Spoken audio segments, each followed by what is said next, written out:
I'm Hugh Atchison, and we're going to cook a steak. We're going to properly cook a steak. So I've got a Lodge cast iron skillet. This is a 10-inch skillet. It's high enough just to really be able to baste. It's over medium-high heat. I've got these amazingly beautiful Snake River Farms American Wagyu. This is a fillet of ribeye. So it's the interior of the ribeye, almost like the eye of the ribeye. I've got Jacobsen salt, so really good sea salt. I've got unsalted butter, vegetable oil, a little bit of olive oil to finish the plate later on. And then I've just got fresh herbs. In this case, I've got rosemary and fresh thyme. I have a knife. I have a cutting board. I have two plates because this is my raw plate and this is my cooked plate. The cooked steak's gonna go onto here to rest out and relax. And then I have this, which is my spatula, which is also a spoon, which is also a basting device. So let's get started. We're gonna season the steaks really well. Just with sea salt. You could add pepper if you like, but in this case I would add pepper later. Then I'm going to add about half a tablespoon of vegetable oil to that, and that's just canola oil. And as soon as the oil really races around the pan, but really before it begins to smoke, we're going to add our steaks. I just push down a little bit to get an even sear. These steaks are about 1.5 inches, 1.25 to 1.5 inches thick.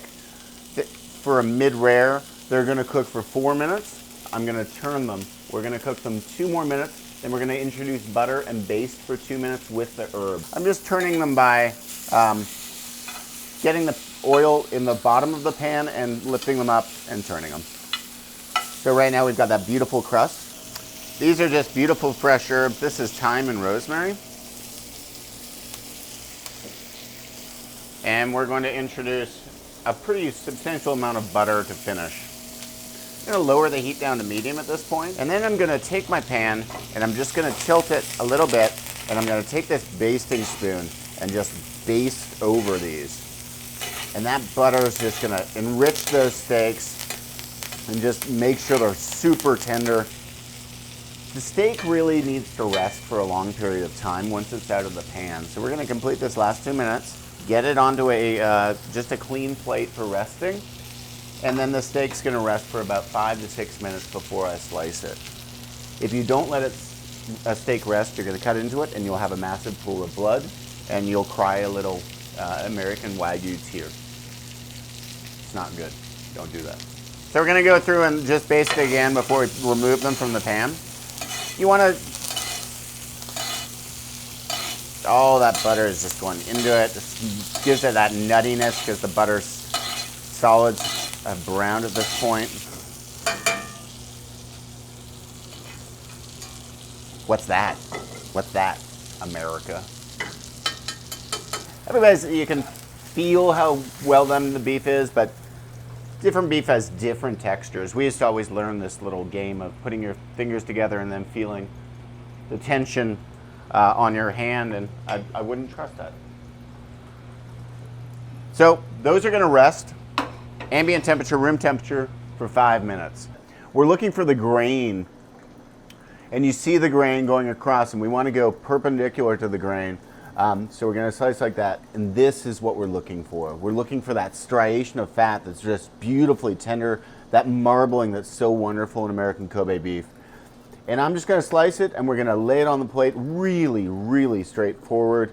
But this is steak. This is how you do it. This is how you do it. I'm gonna garnish with just a little bit of salt. Again, I like my steak to be really well seasoned. I've got just a little bit of fresh thyme. I'm just squeezing over. And then I've got a really nice olive oil. This to me is a classic mid-rare. It's just going to have a little hint of warmth in the center. It's definitely not raw. It's definitely not rare. It's mid-rare. It's pink all the way through with a little tinge of beautiful redness in the center. It's just really well rested. You see that the color all went back to the exterior, an even sheen to it. And it's just showing off its marbling, and it's just so full flavored like this. And this is what you want, so you need to rest it. You need to sear it on that beautiful medium-high heat in a heavy pan like a Lodge cast iron. And you just need to really base that out and ensure it's really beautiful texture. And then that resting is critical, cutting against the grain is critical, but that's it. This is not rocket science, it's cooking a good steak.